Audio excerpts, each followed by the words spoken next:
Puji nama Tuhan. Shalom. Sepi sih. Oke. Sebelumnya katakan Happy Valentine. Waduh.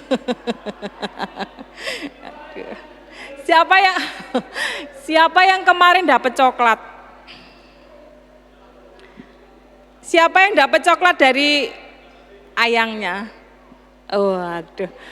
Tabita langsung, saya dapat coklat, tapi akhirnya kita rebutan dengan anak saya karena suami saya ngasihnya kecil. Itu. Oke. Puji Tuhan.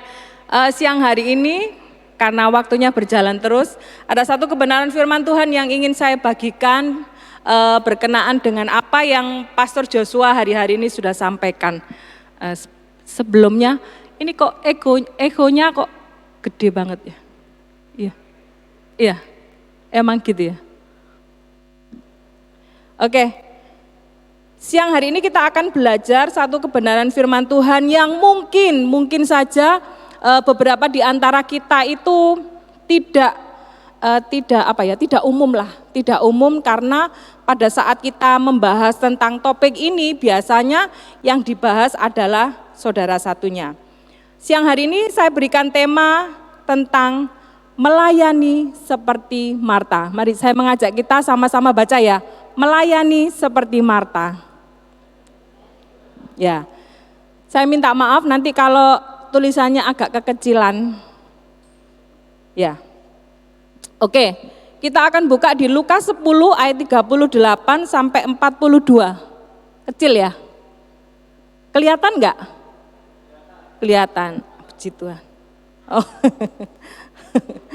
Oke, kita akan baca Lukas 10 ayat 38 sampai ayat yang ke-42. Saya bacakan buat kita semua. Ketika Yesus dan murid-muridnya dalam perjalanan, tibalah ia di sebuah kampung. Seorang perempuan yang bernama Marta menerima dia di rumahnya. Perempuan itu mempunyai seorang saudara yang bernama Maria. Maria ini duduk dekat kaki Tuhan dan terus mendengarkan perkataannya. Sedang Marta sibuk sekali melayani. Ia mendekati Yesus dan berkata, "Tuhan, tidakkah engkau peduli bahwa saudaraku membiarkan aku melayani seorang diri? Suruhlah dia membantu aku." Tetapi Tuhan menjawabnya, "Marta, Marta, engkau khawatir dan menyusahkan diri dengan banyak perkara. Tetapi hanya satu saja yang perlu. Maria telah memilih bagian yang terbaik yang tidak akan diambil daripadanya." Nah, biasanya kalau kita mendengarkan khotbah tentang Maria dan Marta ini, biasanya yang seringkali dibahas itu tentang siapa? Maria ya, Maria. Dan ada seolah-olah sepertinya Marta itu kok keburukan gitu loh. Karena apa? Biasanya ayat yang dipakai adalah di ayat 40 kalau nggak salah dikatakan sedang Marta sibuk melayani. Nah itu biasanya dipakai untuk membagikan betapa istilahnya ada yang mengatakan bahwa istilahnya kok Marta ini nggak rohani banget gitu loh. Wong Maria ini duduk mendengarkan Yesus kok Martanya sibuk. Nah siang hari ini saya rindu membagikan satu kebenaran yang luar biasa. Ternyata saya kapan hari itu sebetulnya penasaran ya. Karena kisah Maria dan Marta ini tidak dicatat di keempat Injil. Hanya di Injil Lukas dan Injil Yohanes saja. Jadi tidak ada di Injil Matius ataupun Markus. Dan ini menarik buat saya kenapa?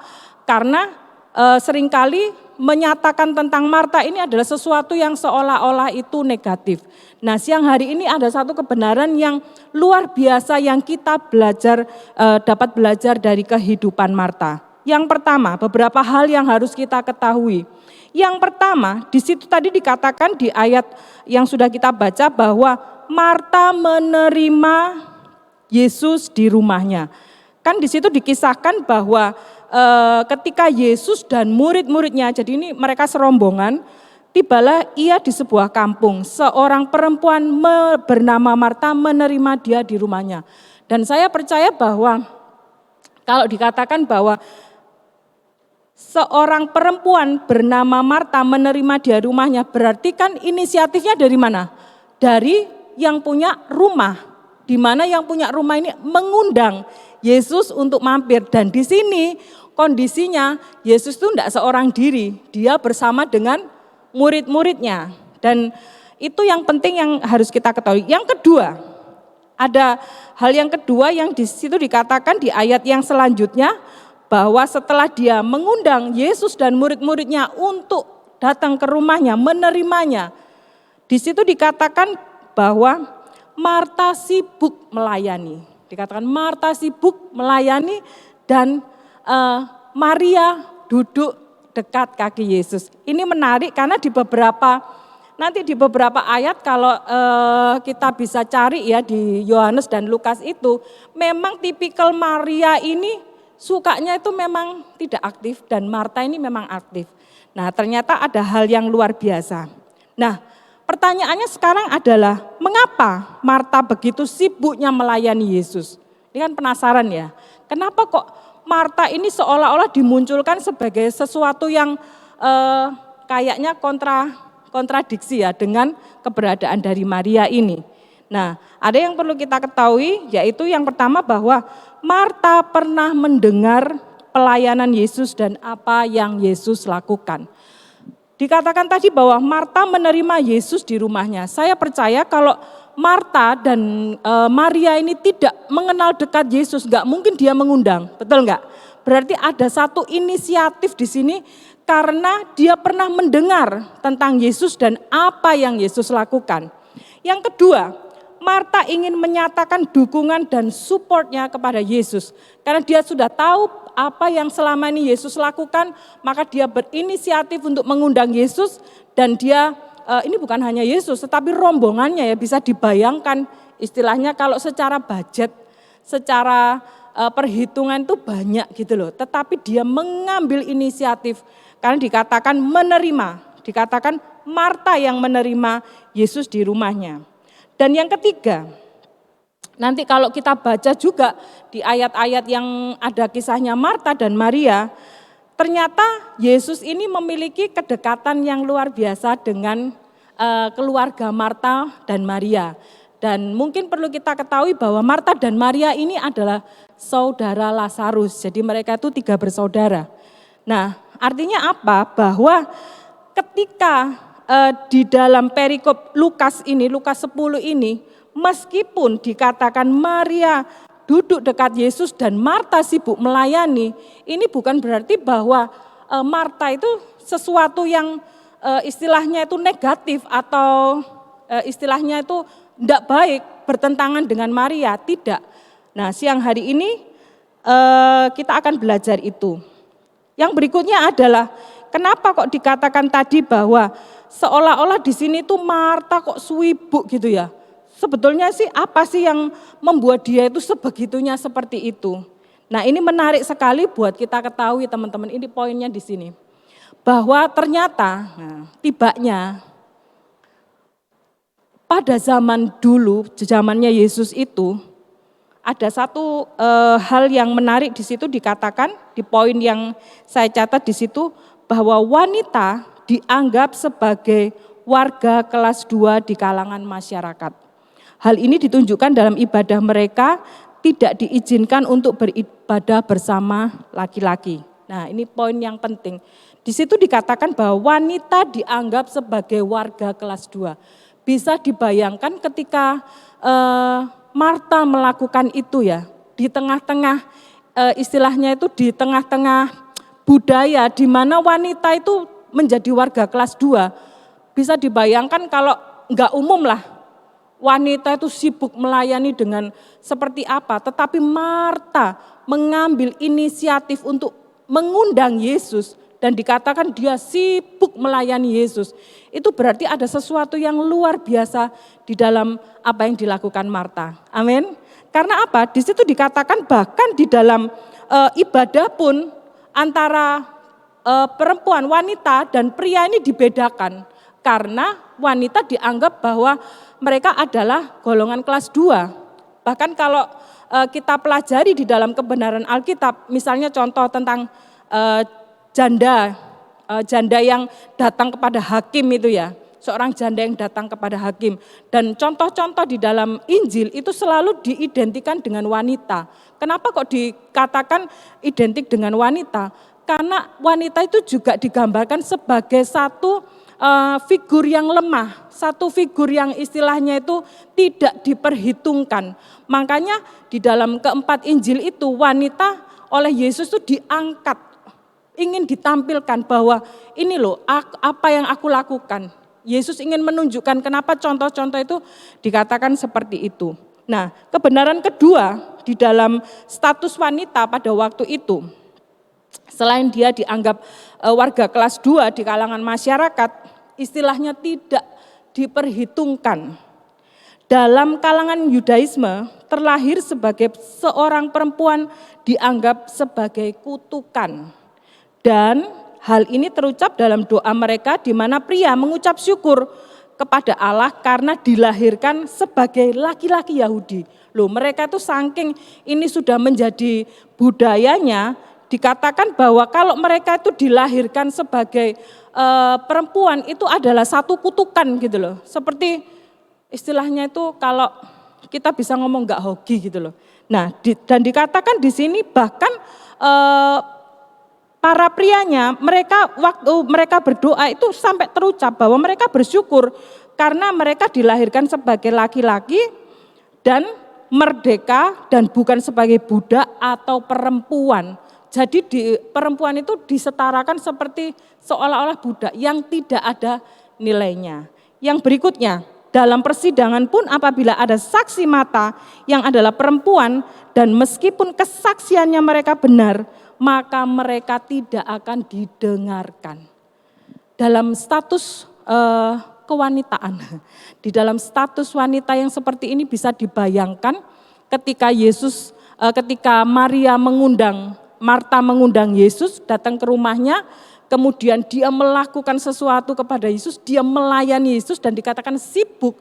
Itu adalah satu tantangan sebetulnya, tantangan yang luar biasa untuk seorang Marta. Kenapa? Karena pada zaman itu apa yang dilakukan perempuan itu tidak diperhitungkan. Bahkan ada satu pertanyaan mungkin, kenapa ya murid-muridnya Yesus kok nggak ada perempuannya? Pernah nggak mikir? Pernah nggak? Karena kalaupun ada perempuannya, mereka tidak akan didengarkan.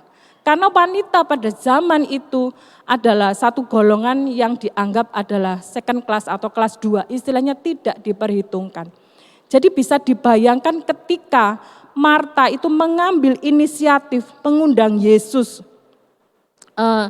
yang terkenal, istilahnya dikenal itu, dan dia istilahnya di tengah-tengah opini publik yang menganggap rendah wanita, itu enggak gampang buat Marta untuk mengundang Yesus dan dia melakukan sesuatu. Pasti saya percaya ada cemoohan, ada siapa sih kamu nih? Apa yang kamu lakukan? Seperti itu. Nah, ini penting buat kita ketahui kenapa kok selama ini kita selalu belajar tentang Maria. Maria duduk mendengarkan Yesus.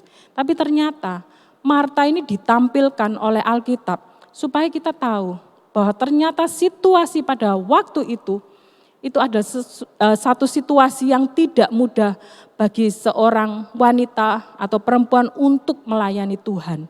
Jadi apa yang dilakukan Marta ini sungguh-sungguh sesuatu yang luar biasa. Nah, apa yang kita bisa pelajari mengenai pelayanan dari Marta ini? Yang pertama, kesempatan pelayanan adalah suatu penghormatan. Ketika Marta mengundang Yesus dan murid-muridnya untuk datang ke rumahnya, saya percaya bahwa Yesus itu adalah satu pembicara yang terkenal pada waktu itu bersama dengan murid-muridnya. Dan bagi seorang Marta itu adalah satu penghargaan kalau dia bisa mengundang Yesus ke rumahnya dan melayani Yesus. Ada satu kisah, seberapa banyak di sini yang tahu Lady Diana? Istrinya siapa? Pangeran Charles. Kalau istrinya sekarang siapa? Oh, ngikutin berarti. Ya. Yang belum lahir pasti nggak ngerti ya, Lady Di. Yang terkenal pernikahannya yang spektakuler, dan saya dulu waktu lihat, ada filmnya kan, itu ada filmnya ya. Senang waktu lihat itu semua anak-anak perempuan itu pasti bermimpi menikah seperti Lady Di dan Pangeran Charles yang begitu luar biasa megah pada zaman itu. Nah, ini karena pewaris tahta Inggris, jadi pada waktu dia akan menikah, konon dicari penyanyi siapa ya yang cocok gitu loh. Jadi mereka ada istilahnya kepanitiaannya, mereka mikir siapa yang cocok. Namanya yang menikah juga anaknya pewaris tahta Inggris ya. Dan kemudian dapatlah satu penyanyi, dan penyanyi ini kalau nggak salah dari Australia atau New Zealand gitu loh. Satu penyanyi untuk menyanyi di dalam pernikahannya Lady Di dan Pangeran Charles ini. Dan penyanyi ini dihubungi dan kemudian dia ditanya, intinya kamu nanti akan diundang di nyanyi di pernikahannya Lady Di dan Pangeran Charles. Terus kepanitiaannya tanya, kamu mau dibayar berapa? Gitu. Dan ternyata penyanyi ini ngomong gini, hah, aku yang disuruh nyanyi gitu. Dan aku ditanyai sekarang, aku mau dibayar berapa? Dan dia katakan, sudah nggak usah bayar, dia bilang gitu. Kenapa? Saking senangnya. Karena dari seluruh dunia penyanyi yang luar biasa terkenal dan suaranya merdu itu sangat banyak. Tetapi dia merasa bahwa ketika dari kerajaan Inggris ini datang untuk minta dia nyanyi di dalam pernikahan dari pewarisnya Inggris, itu adalah sesuatu yang luar biasa. Sehingga dia katakan, sudah gak usah bayar, dia bilang gitu. Karena dia akan nyanyi itu udah istilahnya sekalian promosi ya kayak gitu. Nah, seringkali kita melihat pelayanan itu bukan satu kesempatan untuk kita itu memberikan yang terbaik kepada Tuhan. Seringkali kita melihat bahwa kalau pelayanan itu harus didorong-dorong. Kita enggak tahu bahwa ketika kita, setiap orang percaya yang menerima Yesus sebagai Tuhan dan Juru Selamat secara pribadi, saya percaya bahwa dia layak untuk melayani Tuhan. Amin. Sebagai apa? Sebagai ucapan syukur, sebagai satu penghargaan atau penghormatan. Poin yang pertama di sini dikatakan kesempatan pelayanan adalah suatu penghormatan.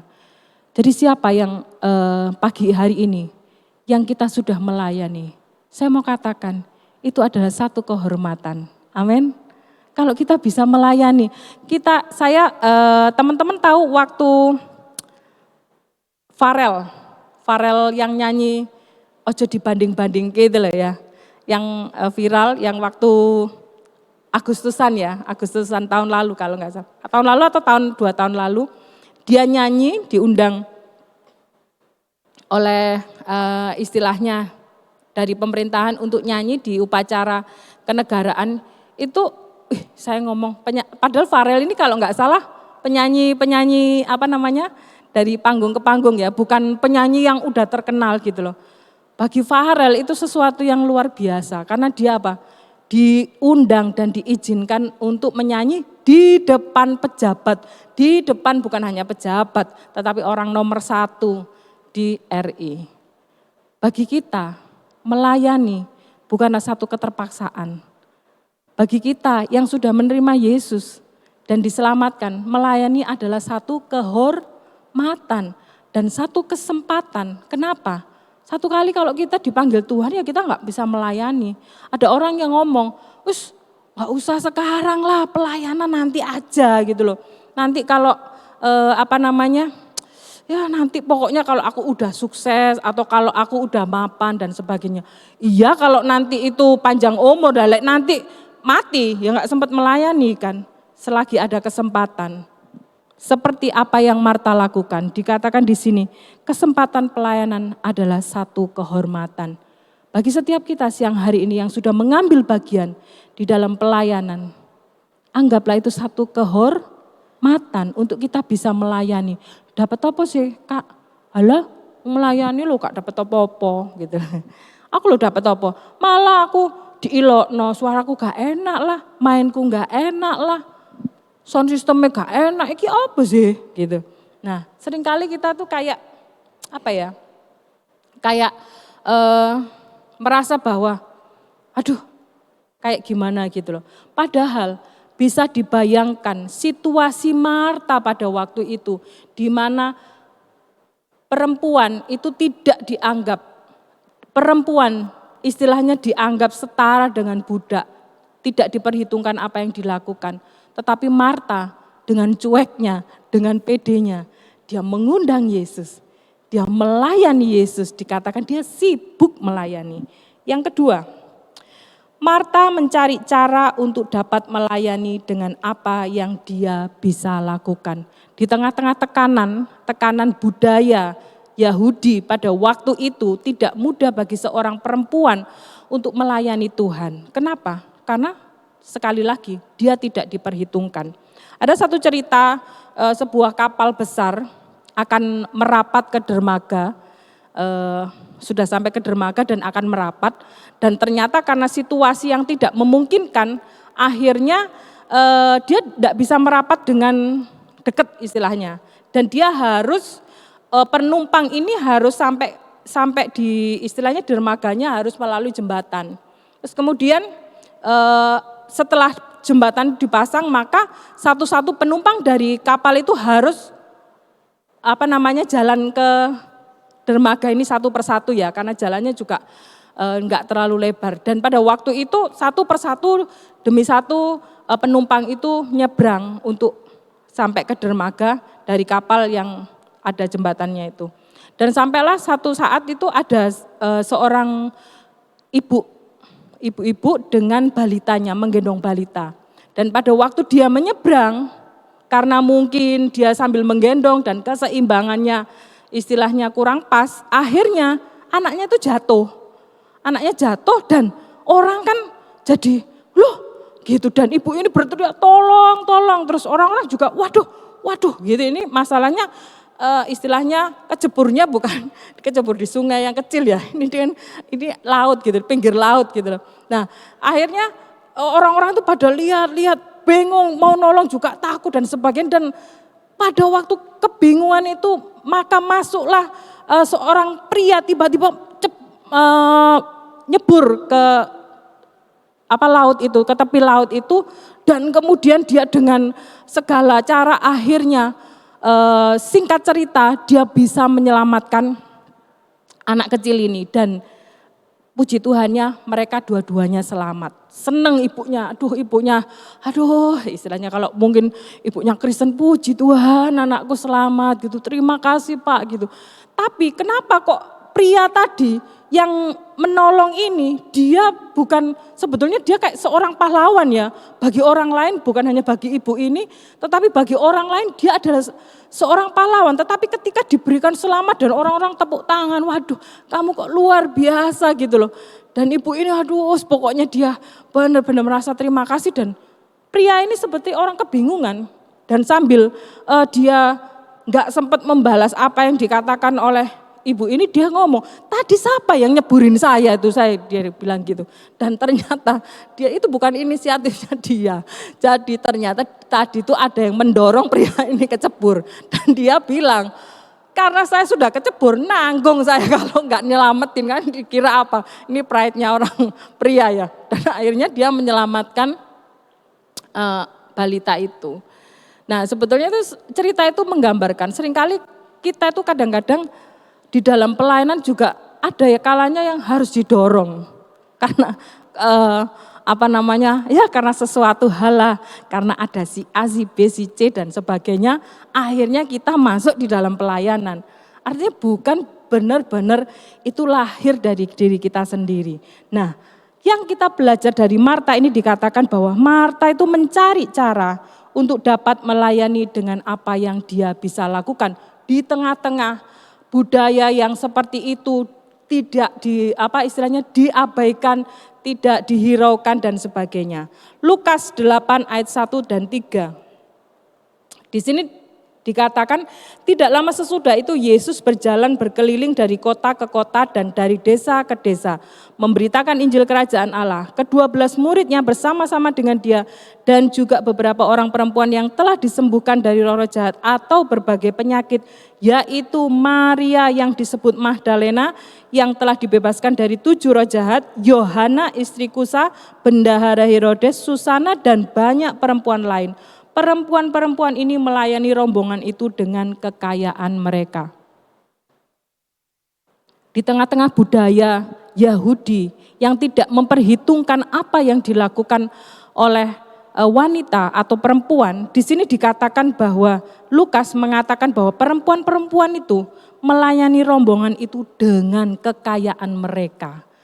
Pada waktu itu bisa dibayangkan apa yang dilakukan mereka bahwa oh ya khotbah pun kalau mereka fasih, kalau sekarang banyak pengkhotbah yang istilahnya itu fasih lidah ya, khotbahnya bagus yang perempuan-perempuan itu.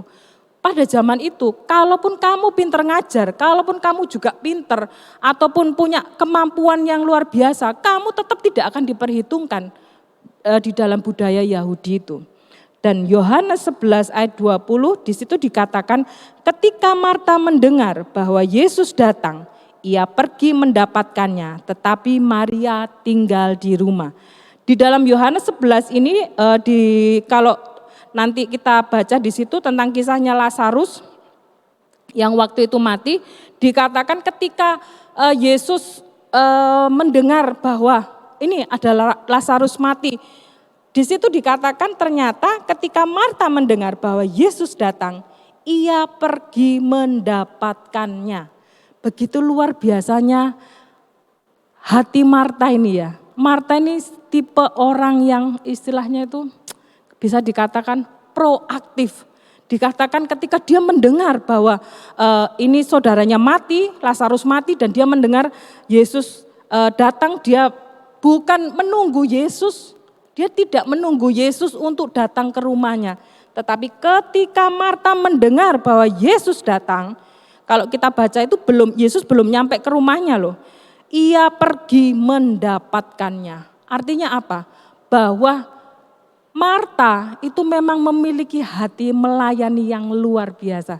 Dia ini proaktif, dia tidak menunggu untuk ya wes nunggu Yesus datang nanti menyembuhkan dan kita akan lihat Lazarus hidup. Enggak.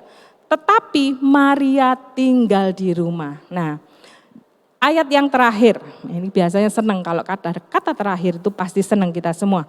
Yohanes 12 ayat 2. Di situ diadakan perjamuan untuk dia dan Marta. Sekali lagi dikatakan Marta melayani. Sedang salah seorang yang turut makan dengan Yesus adalah Lazarus. Itu kalau kita baca di dalam Yohanes 12 itu kejadian bahwa Maria mengurapi Yesus dengan minyak. Di situ dikatakan, di situ diadakan perjamuan, ada acara istilahnya, untuk dia atau Yesus dan Marta melayani. Sekali lagi dikatakan Marta melayani, ada kata Marta sibuk melayani, Marta melayani, bahkan ada kata Marta pergi mendapatkan Yesus, Marta mengundang Yesus. Marta ini memang satu figur, satu sosok di mana dia itu benar-benar sosok yang luar biasa di zamannya. Mungkin di pembahasan yang lain ada, kita pernah dengar atau hamba-hamba Tuhan lain pernah membahas tentang negatifnya Marta. Tetapi siang hari ini kita bisa belajar satu hal dari kehidupan Marta, dua hal. Yaitu apa? Kesempatan pelayanan adalah satu penghormatan. Buat kita hari ini, apa sih yang enggak zaman ya kita melayani Tuhan ya. Enggak zaman loh kita melayani di gereja, kita bisa melayani di mana aja. Kalau bisa di kafe-kafe, di diskotik, di mana gitu ya. Kayaknya sesuatu melayani Tuhan itu kayak sesuatu yang istilahnya tuh udah enggak trending lagi gitu loh. Tapi ketahuilah bahwa mungkin dengan apa yang kita ada, keberadaan kita, kemampuan kita itu bisa memberikan yang terbaik untuk Tuhan. Amin. Seperti Marta tadi dikatakan bahwa Marta mencari cara untuk dapat melayani dengan apa yang dia bisa lakukan. Meskipun sekitarnya, istilahnya bahasa Jawanya, enggak ngereken, enggak diperhitungkan. Istilahnya, apa sih kamu tuh, sibuk terus. Dan itu tidak akan pernah dilihat dan diperhitungkan di dalam budaya pada waktu itu. Mari kita meneladani Marta. Mari siang hari ini refleksi diri kita. Saya melayani itu karena apa sih? Apa tadi? Karena didorong, wis kecemplung. Karena kecemplung wis nanggung, wis daripada metu menerek gak enak, wis kadung nyemplung gitu. Kan itu karena pride-nya kita. Yang terakhir. Slide yang terakhir. Iya. Kok senangannya pakai ini sih, katanya anak saya, Mami kok senangannya pakai Mother Teresa. Tapi memang quote-nya Mother Teresa itu saya salah satu tokoh yang favorit ya. Di situ dikatakan, dia berkata apa? Tidak semua dari kita bisa melakukan hal-hal yang besar. Tapi kita bisa melakukan hal-hal yang kecil dengan hati yang besar, dengan cinta yang besar. Kadang-kadang kita melihat, aduh aku kok suaraku enggak semerdu ini. Oh aku kok enggak, kemampuanku enggak seperti ini. Tapi ketahuilah, apa yang dilakukan Mother Teresa ini dikatakan bahwa tidak semua memang kita bisa melakukan hal-hal yang besar. Enggak ada masalah. Mungkin kita bukan pembicara yang bukan pembicara yang besar. Kita bukan grupnya JPCC atau NDC yang ada album-albumnya dikenal gitu di YouTube dimanapun. Tetapi kita bisa melakukan hal-hal yang kecil dengan cinta yang besar. Saya percaya bahwa ketika Marta melakukan hal-hal tadi itu, ada cinta yang besar yang ada di dalam dirinya. Sehingga itu mendorongnya untuk melakukan sesuatu bagi Yesus. Amin. Saya mengajak tim PAW untuk maju ke depan. Siang hari ini biarlah menjadi satu refleksi buat kita semua. Untuk alasan apakah sih saya melayani Tuhan? Apakah kita merasa tidak diperhitungkan di gereja ini atau dimanapun kita berada? Atau apapun yang kita lakukan, kita merasa bahwa ya aku ini siapa sih? Aku enggak bisa apa-apa. Tapi kita siang hari ini kita belajar dari kehidupan Marta. Kita belajar dari hati melayani yang dimiliki Marta. Biar itu menjadi satu kekuatan, satu penyemangat buat kita untuk ke depan ini kita maju di dalam panggilan Tuhan. Amin. Mari saya mengajak kita semua bangkit berdiri.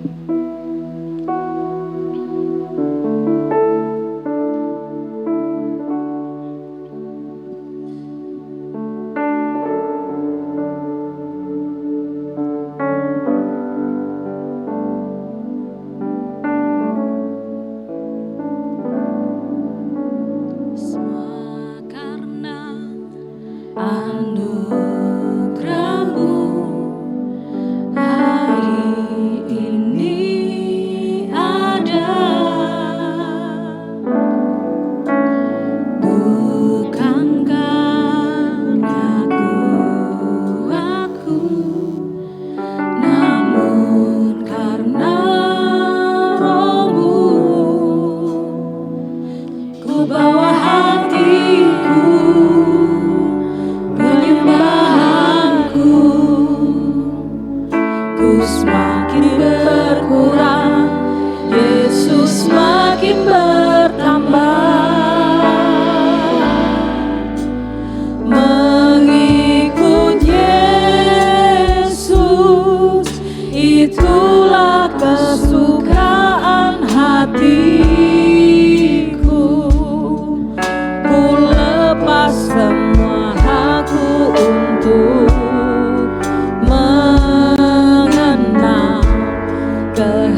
saya mau katakan, jangan mundur.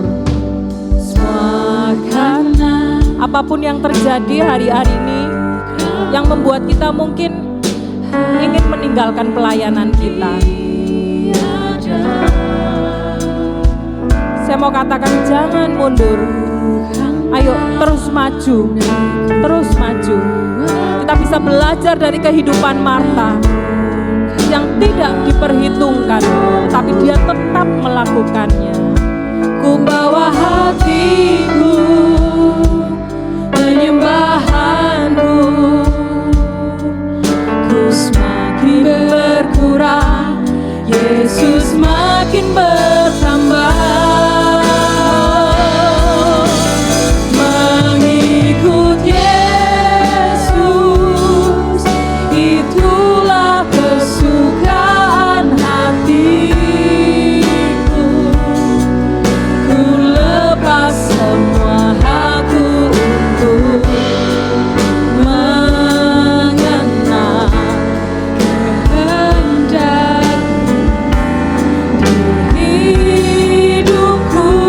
Oh, mengiring Yesus, itulah kekuatan hidupku. Ku yakin anugerahnya mampu jadikanku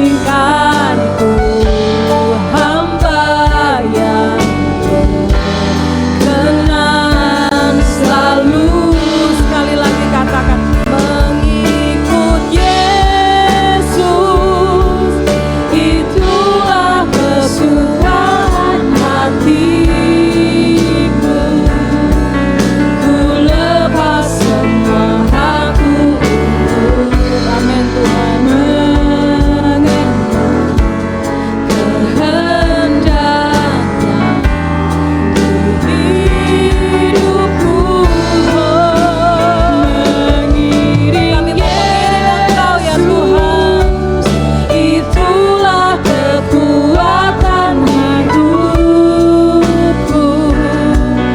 Ku yakin anugerahnya mampu jadikanku hamba yang berkenan selalu. Ku yakin anugerahnya mampu jadikanku hamba yang berkenan selalu. Sekali lagi katakan, ku yakin anugerahnya mampu jadikanku hamba yang berkenan selalu.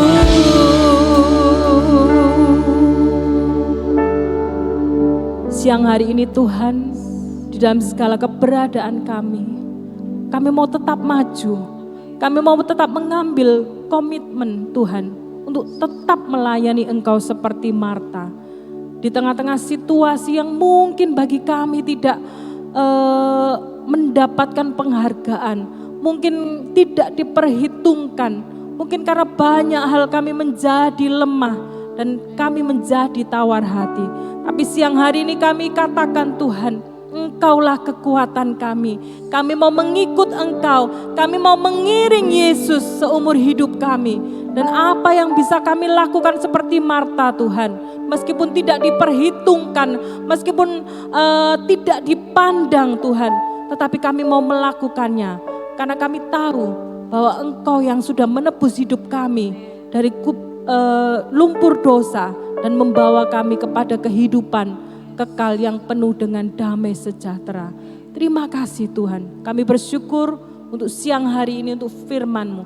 Biarlah menjadi satu rema, kekuatan, penyemangat kami Tuhan, untuk kami melangkah ke depan menjalani hari-hari kami. Terima kasih.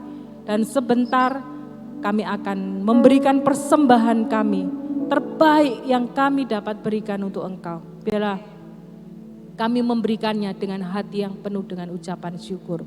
Terima kasih. Di dalam nama Tuhan Yesus kami berdoa. Amin. Saya berikan kepada Kak Gerson.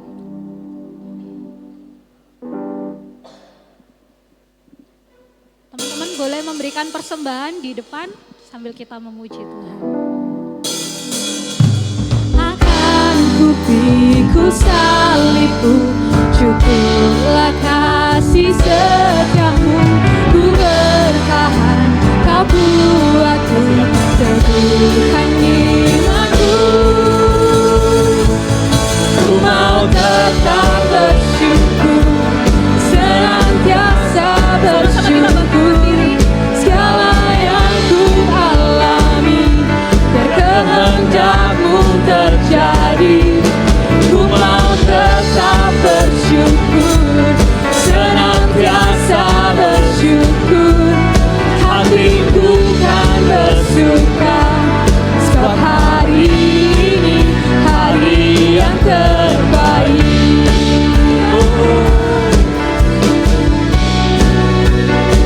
Haleluya. Hari ini hari yang terbaik. Segala hormat pujian hanya bagi nama Tuhan. Praise the Lord. Ya, hari ini sebagai pengumuman di belakang ada teman kita, kalau kalian mau didoakan, kita percaya bahwa kita ini kalau cuma secara diri sendiri pasti nggak mampu. Kita butuh orang lain, kita butuh Tuhan melalui orang lain untuk kita didoakan. Jujur aja, kadang saya juga butuh didoakan oleh orang lain. Ya, jadi kalau kalian butuh didoakan, ada masalah-masalah yang kalian rasa kalian udah nggak mampu nih, aku perlu didoakan. Ada teman-teman kita di belakang, ya itu kalian bisa lihat ke belakang, yo, haleluya, praise the Lord. Mereka dengan semangat mau mendoakan kita semua yang mau datang kepada mereka ya. Oke, sekarang kita akan doa deklarasi. Ya, mari kita baca doa deklarasi ini dengan penuh keyakinan ya. Kita mulai. Tuhan, aku mengucap syukur atas segala kebaikan-Mu dalam hidupku. Aku mengucap syukur karena Engkau tidak pernah meninggalkan aku. Engkau memenuhiku dengan kasih dan sukacita. Kasih-Mu dan damai sejahtera-Mu menyertai aku. Maaf, kita ulang ya. Kasih karunia dan damai sejahtera-Mu menyertai aku. Berkat-Mu melimpah atasku. Dan apapun yang aku lakukan menjadi berhasil karena Engkau bersamaku. Biarlah hidupku menjadi kesaksian akan kebesaran-Mu. Ubahkan kami Tuhan dan pakai kami untuk membawa perubahan bagi komunitas kami. Terpujilah nama-Mu di dalam nama Tuhan Yesus Kristus. Amin. Selamat hari Minggu. Tuhan Yesus memberkati. Shalom. Praise the Lord.